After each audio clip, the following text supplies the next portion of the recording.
Bismillahirrahmanirrahim. Assalamualaikum warahmatullahi wabarakatuh. Alhamdulillah. Alhamdulillah Rabbil Alamin. Assalatu wassalamu ala Rasulillah wa ala alihi wa sahbihi ajma'in. Rabbi shrah li sadri wa yassir li amri wahlul 'uqdatam min lisani yafqahu qawli. Subhanaka la ilma lana illa ma 'allamtana innaka antal alimul hakim. Wa la hawla wa la quwwata illa billahil aliyyil azim.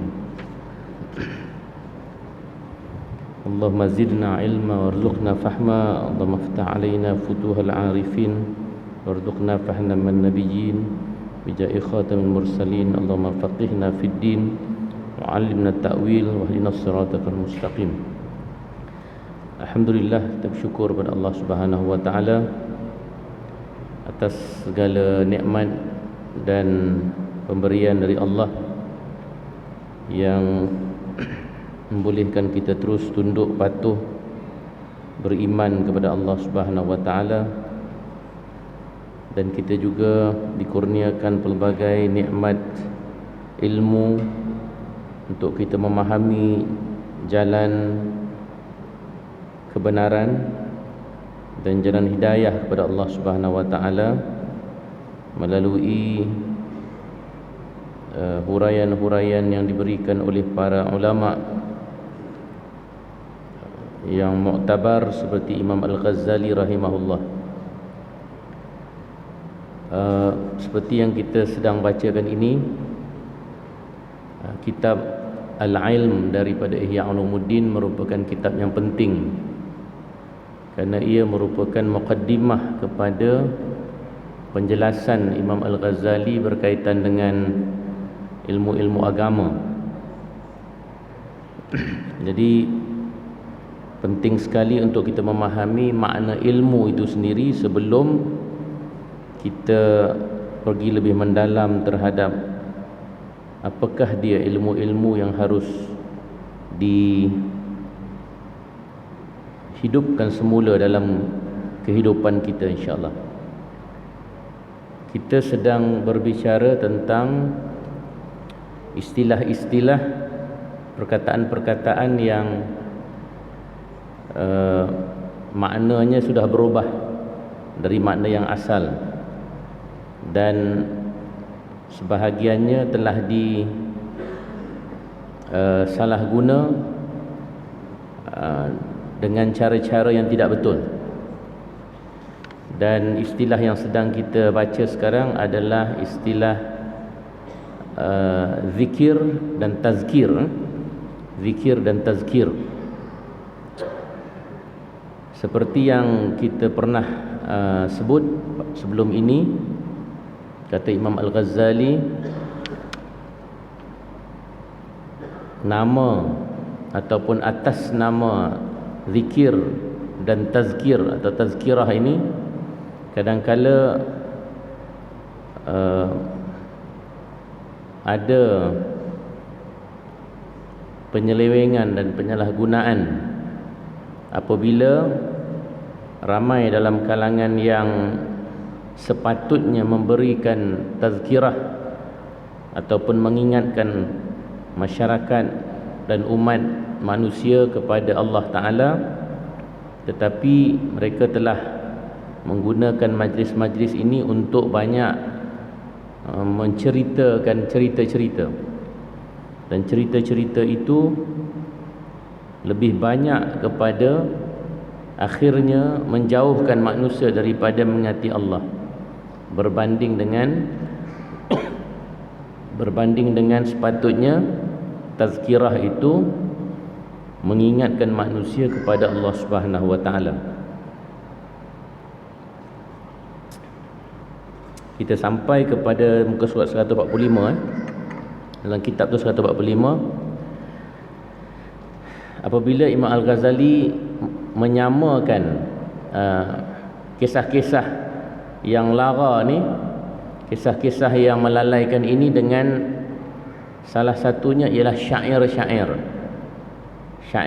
atau sajak-sajak yang banyak dibaca bukan kerana untuk mengingatkan manusia kepada Allah, tetapi lebih banyak untuk meningkatkan emosi, kecintaan, kesukaan manusia itu kepada makhluk, kepada manusia itu sendiri.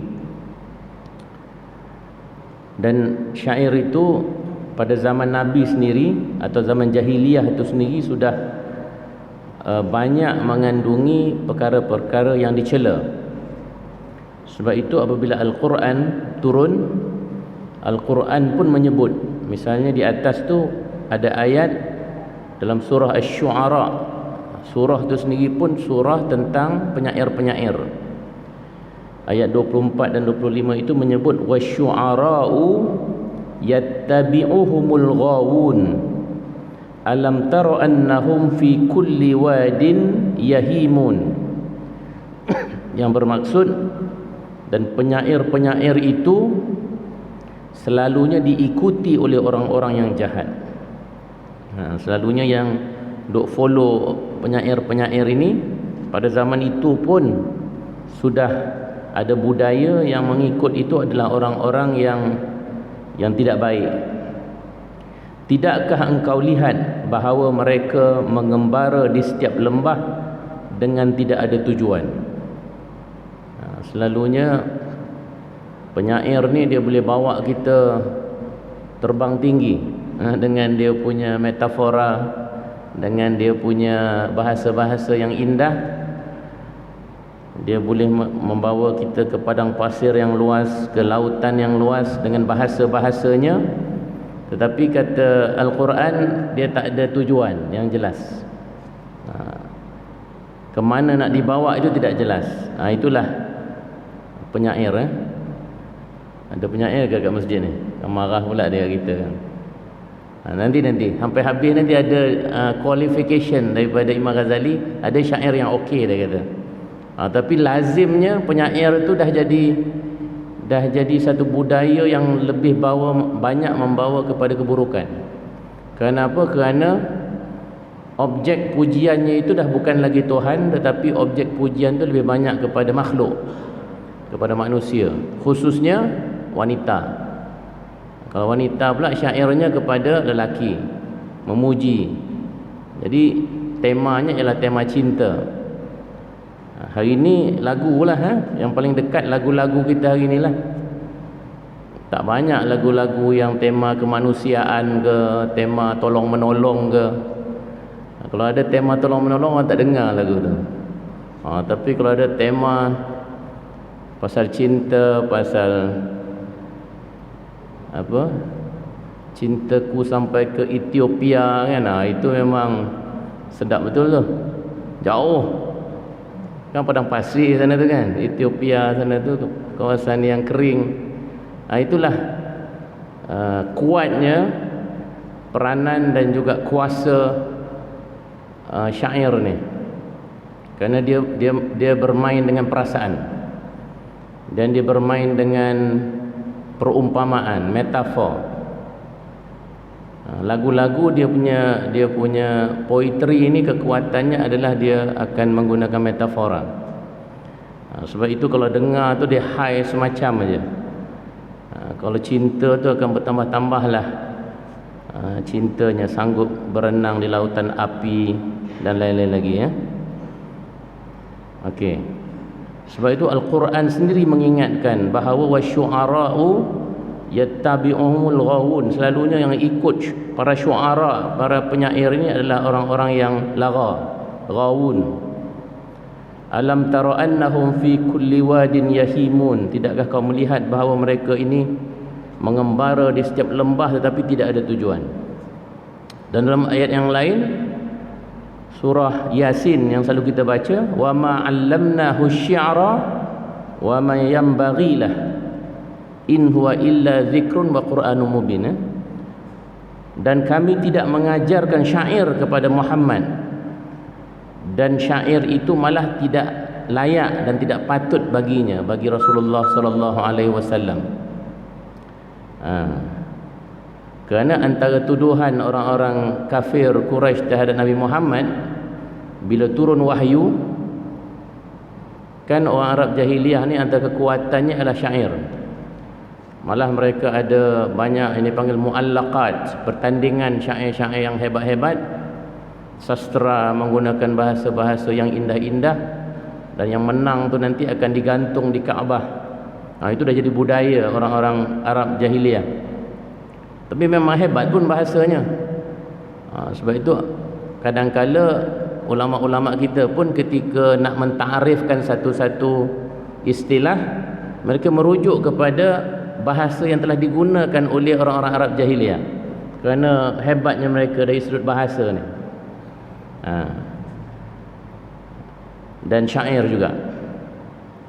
Jadi bila turun Al-Quran, sebab syair-syair muallaqat ni dia dah banyak, yang tadilah dia dah banyak yang tercela, dia dah banyak hanya memuji makhluk, hanya memuji manusia, tapi bahasanya indah. Bila turun Al-Quran kepada Nabi Muhammad SAW, bentuknya itu adalah bentuk syair yang sedap dan indah, tapi dia punya kandungan dia dah berbeza. Dah tak cakap dah pasal puji perempuan, puji manusia, tetapi membawa kepada pujian kepada Allah Subhanahu Wa Taala. Tapi disebabkan bahasanya yang lenggok, bahasa yang indah itu, mereka menuduh Nabi Muhammad sebagai penyair. Kan? Selain daripada mereka tuduh Nabi Muhammad sebagai kahin, sebagai tukang tenun, sebagai sahir, sebagai ahli sihir, antara tuduhan orang-orang kafir Quraisy terhadap Nabi Muhammad ialah Nabi Muhammad ni seorang syair, seorang yang bersyair. Sebab bahasa Al-Quran yang mereka dengar itu terlalu indah. Tapi dah cakap benda yang mereka tak biasa dengar dah. Dulu cakap pasal paling kurang pun cakap pasal berhala-berhala, tapi ini dah bercakap tentang Allah, Tuhan yang esa, yang tiada tandingan, tiada bandingan. Jadi sebab itu bila tuduhan itu berlaku, turun ayat ni, wa ma 'allamnahu syi'ra wa ma yanbaghilah. Kami tidak mengajar Muhammad ini syair. Kerana apa? Kerana itu adalah kalam kami, kalam Allah Subhanahu Wa Taala. Bukan kalam Nabi Muhammad yang mungkin diciplak daripada penyair-penyair mana, seperti yang dituduh oleh orang Arab jahiliyah. Dan malah tidak layak untuk Nabi Muhammad yang begitu tinggi martabatnya itu dipanggil sebagai seorang syair saja. Sebab syair ni tadi kan meraba-raba, tak tentu arah, tanpa tujuan dan tanpa panduan. Sedangkan yang Nabi Muhammad bawa itu bahasanya indah, kandungannya juga indah, kerana membawa kepada jalan yang betul, menuju kepada Tuhan yang benar. Okey, habis ya. Kemudian disambung di situ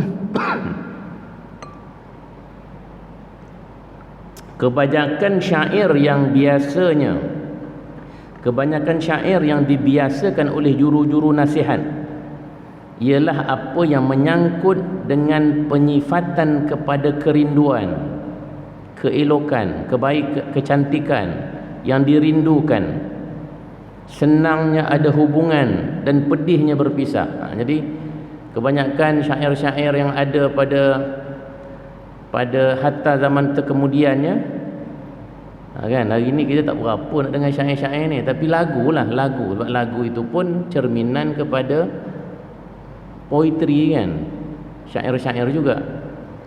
Lagu-lagu hari ni katakan, kalau kita tengok macam inilah, sama seperti zaman Imam Ghazali juga. Syair itu biasanya menyangkut dengan penyifatan kepada kerinduan, cerita pasal rindu, serindu-rindunya. Kan ada lagu tu kan, kita pun dengar juga kadang-kadang kan. Keelokan, maknanya cantiknya hidung bak seludang, betis bak apa lagi, entah saya pun tak pernah ingat, tapi semua bentuk badan orang tu dimetaforakan. Ada alegori dia, ada dia punya tu bak itu, bak ini.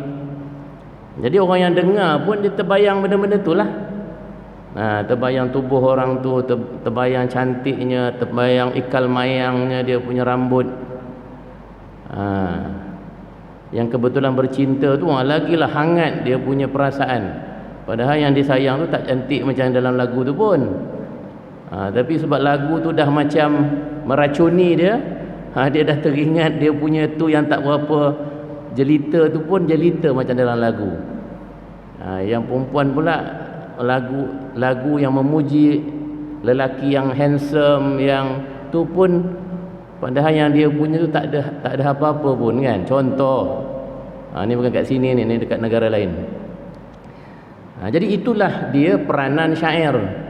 Peranan hari ini lagu lah, kerana dia akan menyentuh perasaan, dia tidak menyentuh akal, dia tidak mendidik akal, tetapi dia hanya bermain-main dengan perasaan yang akhirnya tidak pergi kepada benda-benda yang tinggi, hanya pergi kepada makhluk, kepada manusia khususnya. Bercakap tentang rindu, bercakap tentang hubungan, kasih sayang, dan pedihnya berpisah. Itu yang tak nak berpisah langsung tu, kan? Majlis itu, majlis yang syair-syair ni pula, kata Imam Ghazali, selalunya dikunjungi oleh rakyat banyak yang bodoh-bodoh. Minta maaf lah, Imam Ghazali pun dah guna bahasa yang keras lah. Selalunya bodoh-bodoh je dia kata, yang akal tak berapa cerdik. Sebab kan tadi dia main dengan perasaan. Majlis ilmu, kalau kita bercakap tentang ilmu, tentang ketuhanan, tentang tu, kita menjentik akal supaya faham. Tapi yang lagu-lagu ni dia sekadar main itu saja. Jadi tak berapa nak pandai lah orang yang pergi tu. Tak berapa nak pandai. Yang pandai pun kalau pergi majlis tu jadi tak berapa pandai, sebab dia dah tak meraihkan ketinggian akalnya, tetapi hanya bermain dengan perasaan saja. Perutnya penuh dengan hawa nafsu. Maksudnya yang pergi tu pun lebih nak memenuhi dia punya hawa nafsu.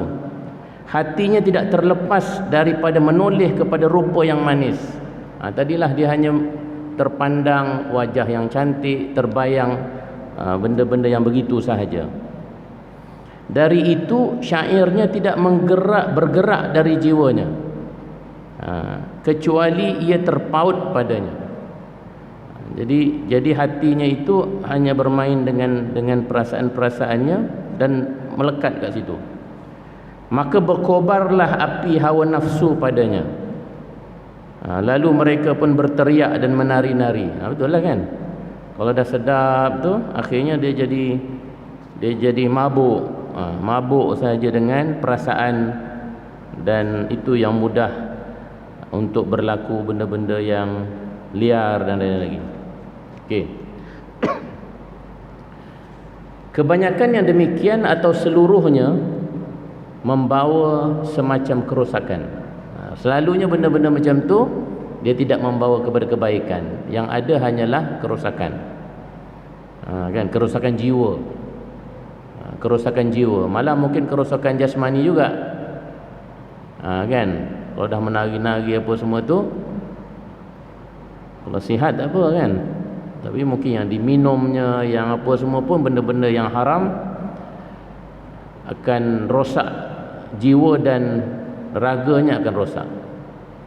Dari itu tidaklah sayogianya dipakai syair kecuali ni saya kata tadi ada kecualinya, jangan risau kan, tak dengar lagu langsung pula kan. Kecuali ada padanya pengajaran atau hikmah untuk jalan petunjuk dan pelunakan hati.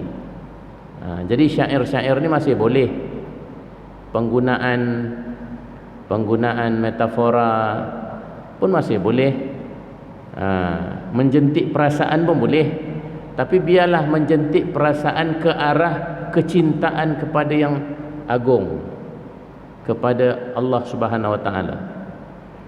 Perasaan juga, tapi perasaan itu dah merujuk kepada perasaan yang lebih tinggi nilainya, bukan perasaan semata-mata menyukai dan mencintai makhluk yang tidak tinggi kedudukannya.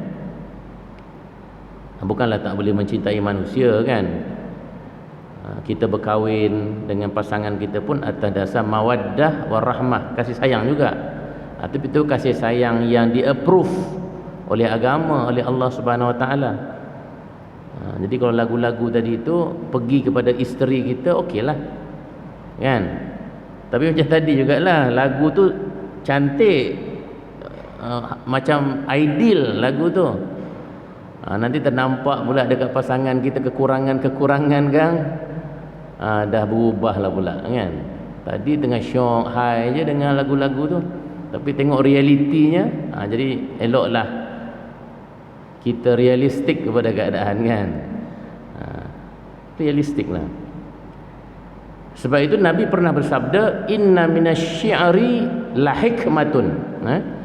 Inna minasyi'ri la hikmatun. Sesungguhnya pada sebahagian syair-syair itu mengandungi hikmah. Jadi ada syair yang mengandungi hikmah.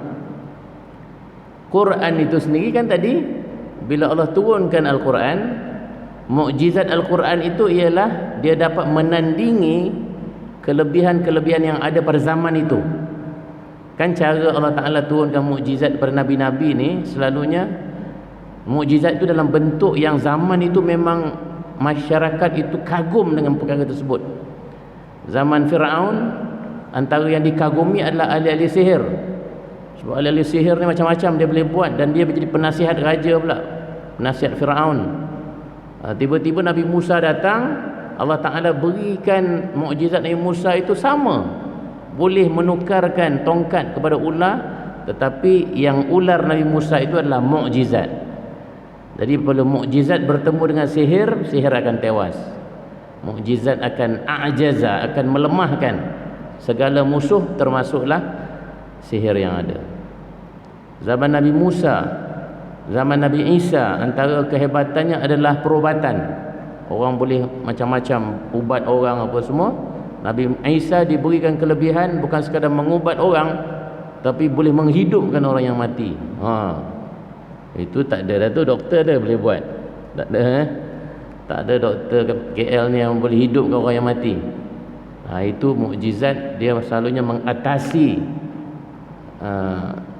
kelebihan-kelebihan yang ada pada zaman itu. Jadi zaman Nabi Muhammad sallallahu alaihi wasallam, kelebihan orang jahiliah itu adalah syair. Bahasa. Sebab itu Al-Quran itu turun dengan bahasa yang cukup indah, tetapi kandungan yang tinggi. Tewaslah yang syair-syair yang hanya memuji makhluk saja. Al-Quran itu dahlah sedap dibaca, tetapi kandungannya itu kepada perkara-perkara yang tinggi. Jadi itulah contoh syair yang ada hikmah. Contoh tertinggilah Al-Quran.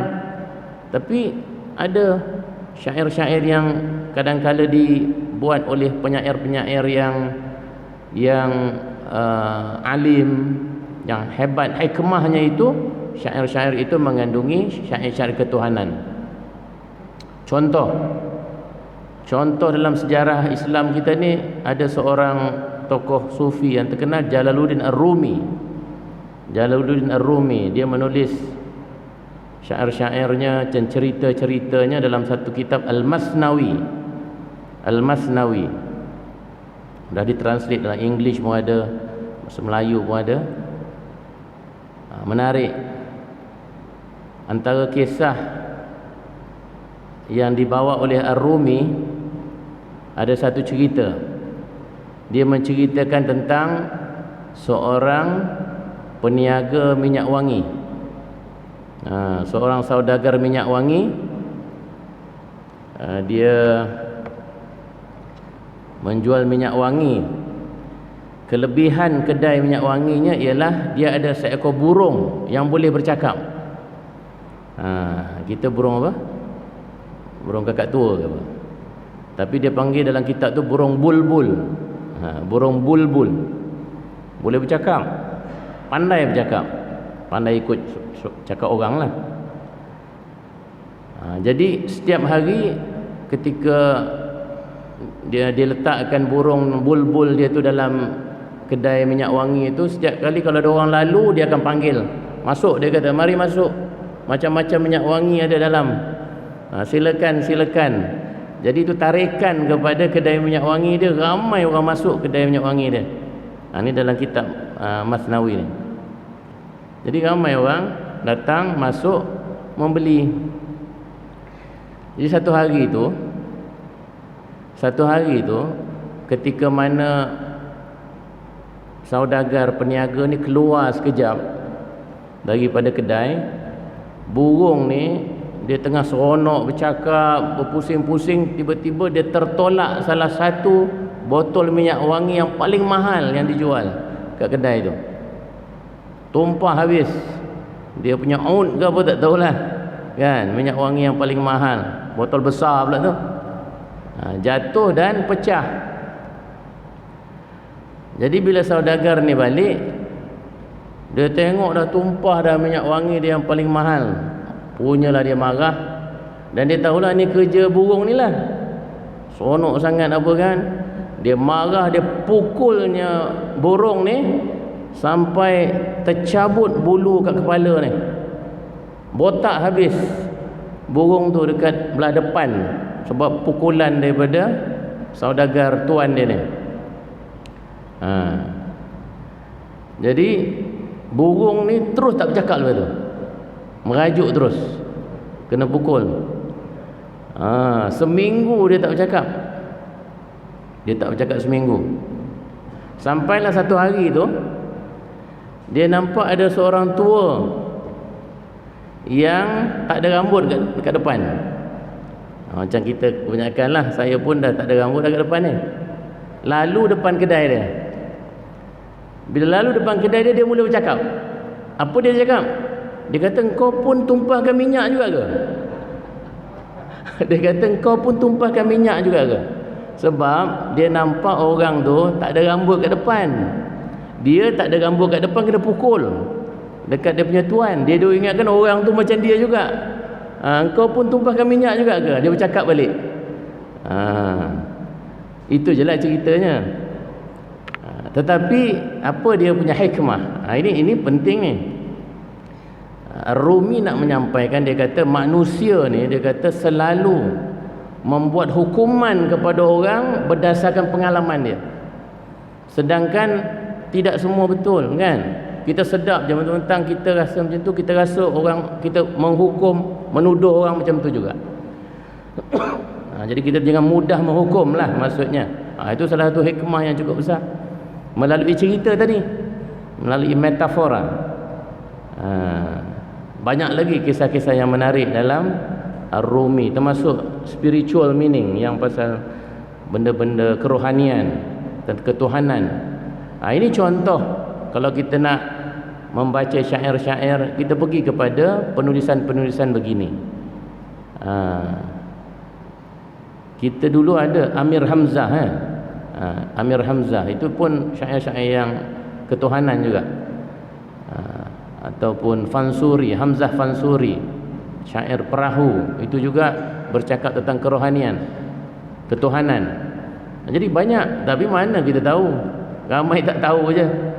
Kan, banding dengan lagu-lagu yang memuji manusia ni, semua boleh ingat dan semua boleh lancar.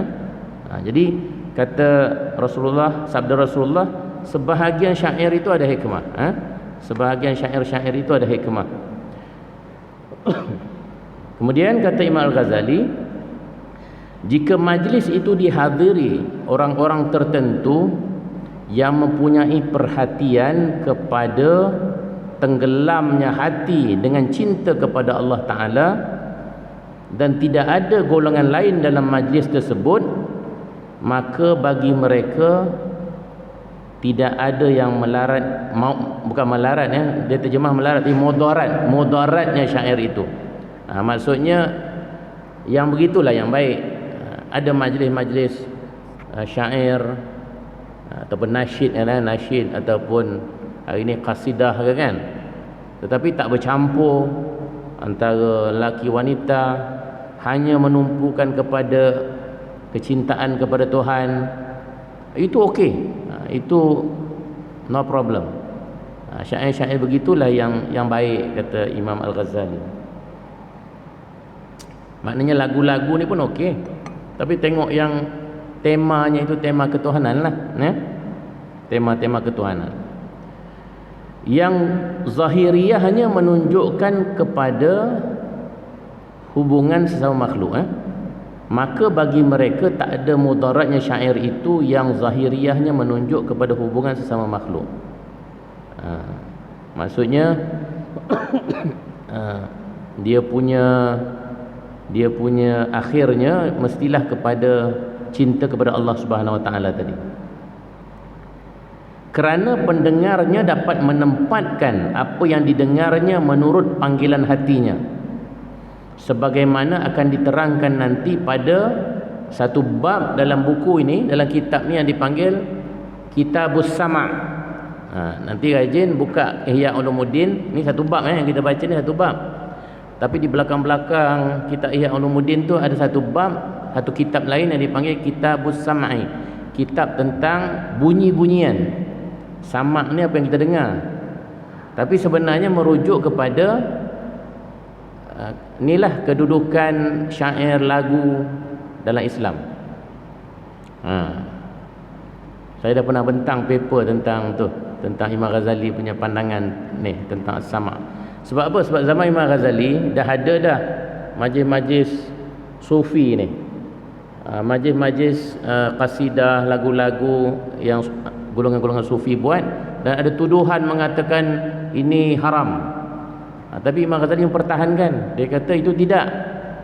Kerana apa? Kerana ada syarat-syarat tadi itu, matlamatnya baik, maqasidnya baik, dan dia tidak bercampur baur, dan dia tidak ada benda-benda yang haram seperti arak. Sedangkan samak-samak yang lain ataupun majlis-majlis lagu yang lain pada zaman itu biasanya dikaitkan dengan minuman arak, tarian wanita dan lain-lain lagi. Sedangkan yang dibuat oleh kelompok-kelompok sufi pada ketika itu tidak. Dia hanya melontarkan lagu-lagu yang bersifat ketuhanan. Kalau pergi Turki itu kan ada yang yang berpusing-pusing tu. Itu sebahagian daripada tradisi tarikat juga itu. Nak debat tu nanti bolehlah, cuma tradisi itu kuatlah. Tapi di alam Melayu kita ni tak ada sangat. Di sana, di Turki, di Parsi sana itu dia banyak tradisi, maknanya majlis lagu-lagu sufi ni. Okey. Dan kerana itulah jadi nanti kalau rajin tengoklah Kitabus Sama' ni, dalam bahasa Melayu pun ada yang ditulis oleh Imam Ghazali. Sebab antara Imam Ghazali hujah dalam tu, dia kata kita tak boleh nak kata lagu-lagu, muzik ataupun bunyian itu haram. Sebab dia kata bunyian itu adalah lagu, muzik itu adalah sesuatu yang keluar daripada alat kan, alat, benda lah. Dia kata apa bezanya bunyi yang keluar daripada alat-alat tu dengan bunyi yang keluar daripada burung yang sedang berkicau? Apa beza dia? Apa bezanya bunyi itu dengan bunyi lautan, ombak yang sedang menderu? Ia adalah bunyi kan? Bunyi adalah bunyi, kata Imam Ghazali.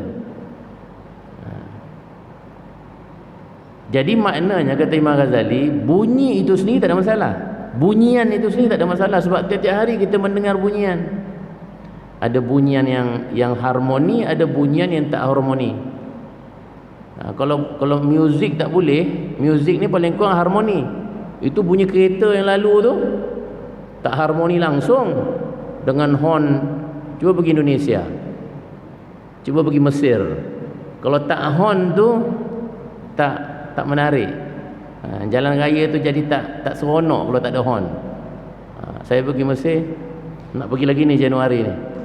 Orang Mesir kata di Mesir mereka akan tukar horn lebih banyak daripada tukar brake. Ni joke dia lah. Sebab bawa kereta memang laju lah, tapi horn memang tak pernah tinggal. Jadi horn lebih banyak ditukar berbanding dengan brake kereta. Jadi kata Imam Al-Ghazali, muzik adalah bunyi-bunyian yang diharmonikan. Kalaulah benda yang tak harmoni pun kita boleh bersabar dan mendengar, Ini kan pula benda bunyian yang harmoni, seperti burung punya bunyi, seperti bunyi deru angin, bunyi ombak. Cuma akhirnya dia letak pada sebab satu, maqasid muzik itu dimainkan untuk apa. Zaman Imam Ghazali sendiri, muzik itu banyak dikaitkan dengan majlis-majlis meminum arak, majlis-majlis tarian yang tadi itu. Sebab itu akhirnya muzik itu diharamkan. Banyak yang mengharamkan, para ulama mengharamkan, sedangkan asal muzik itu tidak haram. Yang kedua, dia bergantung kepada bagaimana ia dimainkan. Kalau yang mainkan tu wanita dengan geleknya apa semua, itu haram lah. Sebab orang dah tak tengok dah dia main biola tu, orang tengok lenggok badannya itu. Jadi banyak faktor yang membawa kepada pengharaman muzik tu, bukan kerana muzik tu sendiri, tetapi disebabkan oleh faktor-faktor sekitarnya. Jadi tidak ada masalah. Ini kita bersama antara panjang hujahan Imam Al-Ghazali itu, tapi itu antara hujahnya. Okey, cukuplah. Kita nak ambil dia punya tu saja, isi penting saja. Sambung lagi yang ni lah. Ada lagi 5 minit. Dan kerana itulah Al-Junaid rahimahullah berbicara kepada lebih kurang 10 orang. Kalau mereka sudah banyak, dia tidak berbicara, dan tidaklah pernah sekali-kali yang menghadiri majlis itu sampai 20 orang. Jadi Junaid ini, saya tak pasti, Junaid Baghdadi rasanya, dia seorang ahli sufi dan juga seorang ilmuwan. Selalunya dia tidak suka majlis yang ramai-ramai ni. Selalunya majlis ramai-ramai ni macam itulah. Dia lebih suka benda-benda yang menyeronokkan. Dia punya majlis tak sampai 10 orang. Lebih kepada 20 dia tak nak bercakap dah. Kalau saya ikut Junaid malam ni saya tak bercakap dah ni. Dah lebih 20 orang. Tapi okey lah ni kan. Ini maksudnya yang jenis macam kat stadium begitulah, ramai. Tapi tidak ada apa-apa kan. Selalunya majlis yang ramai-ramai ni begitulah. Tetapi yang betul-betul nak mendengar, yang betul-betul nakkan ilmu itu sebenarnya yang serius itu tidak ramai. Tentang datang serombongan orang banyak ke pintu rumah Ibn Salim, ni seorang lagi contoh orang yang nakkan orang-orang yang serius sahaja mendengar dia punya majlis. Ibn Salim ni ramai orang datang ke pintu rumah dia nak dengar dia bercakap. Jadi orang ni kata, berbicaralah, bagilah ceramah, kami nak dengar kan. Sebab telah datang ramai teman-teman tuan. Mungkin isteri dia cakap kan. Dia kata, bang ni dah ramai orang datang ni, kawan-kawan abang datang, bang bercakap lah, dia orang tengah tunggu ceramah abang ni. Dia kata apa? Dia menjawab, tidak, mereka bukan temanku, mereka adalah teman-teman majlis. Ni jenis orang suka datang majlis. Dia kata, sesungguhnya teman-temanku ialah orang-orang yang khawas, orang yang tertentu saja. Maknanya dia memilih. Dia tahu orang yang betul-betul nak tu sebenarnya tak ramai. Yang jenis ramai-ramai ni dia mungkin suka dengar, mungkin dia punya cerita, dia punya lawak jenaka dan macam ini lah kan. Yang ramai tu biasanya macam itulah. Tapi kalau tak ada cerita, tak ada lawak jenaka tu, banyak ni lah macam dalam masjid ni. Adapun asyatah, syatah ni maknanya syatahat.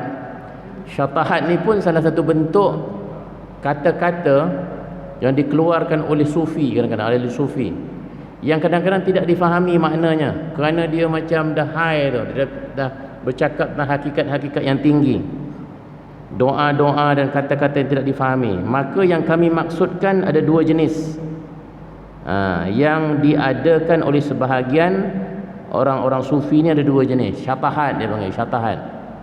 Tapi tak sempat lah kita nak cerita. Dah tinggal 2 minit saja kan. 2 minit nak cakap dua benda yang panjang. Kita tunggulah akan datang apa dia bentuk-bentuk syatahat ni. Kadang-kadang ada yang suka bawa benda-benda yang kononnya tinggi lah tentang Tuhan. Tuhan dalam jubahku. Oh, kan sedap dengar tu, Tuhan dalam jubahku. Tapi dia ada maksud dia tu, nak mengatakan bahawa dia dengan Tuhan itu, dia bersama Tuhan. Tapi tak boleh. Ini syatahat-syatahat macam ni tidak boleh diinikan. Dan sebab itu ada kes nanti kalau kita baca, Hallaj akhirnya dihukum oleh pemerintah pada ketika itu kerana mengeluarkan kata-kata macam tu. Dia kata anal haq, akulah Tuhan. Itu habislah. Jangan sekali-kali kita tinggi mana pun kita punya maqam hati dan jiwa, jangan sebut benda-benda begitu. Silap-silap syirik tu kan. Kalau kita tak faham betul, dia akan membawa kepada kesyirikan. Wallahu alam. InsyaAllah kita sambung akan datang. Aku qauli hadza wa astaghfirullah li wa lakum. Wassalamu alaikum warahmatullahi wabarakatuh. Bismillahirrahmanirrahim. Allahumma aftah alaina hikmataka wa anshur alaina min khazaini rahmatika ya arhamar rahimin. Walhamdulillahi rabbil alamin.